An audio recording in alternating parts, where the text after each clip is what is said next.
آپ جب بھی کہیں سفر پہ جاتے ہیں نا تو جیسے جیسے سفر کا وقت پورا ہوتا ہے تو گھر کی واپسی کا وقت آ رہا ہوتا ہے تو بندے کو بڑی بے چینی ہوتی ہے، جلدی جلدی گھر جاؤں، جلدی جلدی گھر جاؤں، جلدی جلدی گھر جاؤں، جلدی سفر میرا پورا ہو جائے میں گھر جاؤں، تھکن سی لگی ہوتی ہے اس طرح کی کیفیت۔ لیکن عشاق، عاشقان مدینہ، عاشقان رسول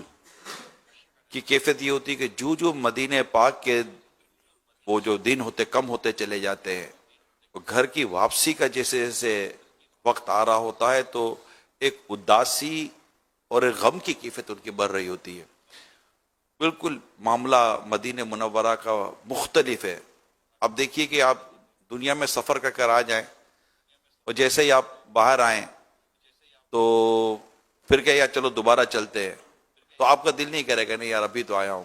ابھی نہیں۔ مگر جب مدینے سے آتے ہیں نا اور کوئی کہے یار چلو پھر مدینے چلتے ہیں تو آپ کا پھر جذبہ یہی ہوگا کہ چلو مدینے چلتے ہیں۔ ارے دنیا کا سفر کر جو ہے نا بندہ تھک جاتا ہے،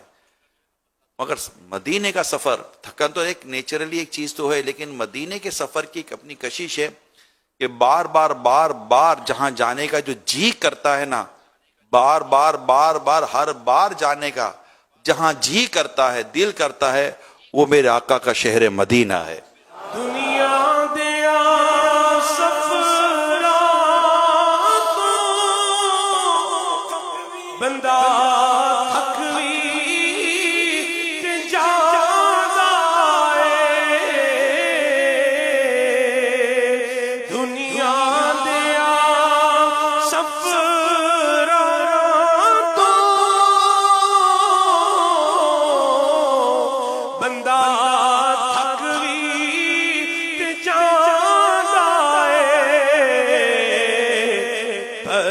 سفر مدینے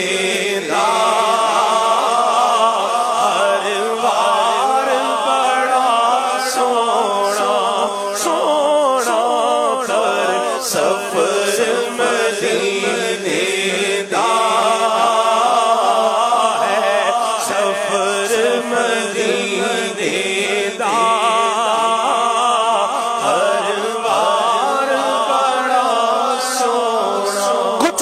کشش تجھ میں ہے اے شہر مدینہ، کچھ ایسی کشش تجھ میں ہے اے شہر مدینہ،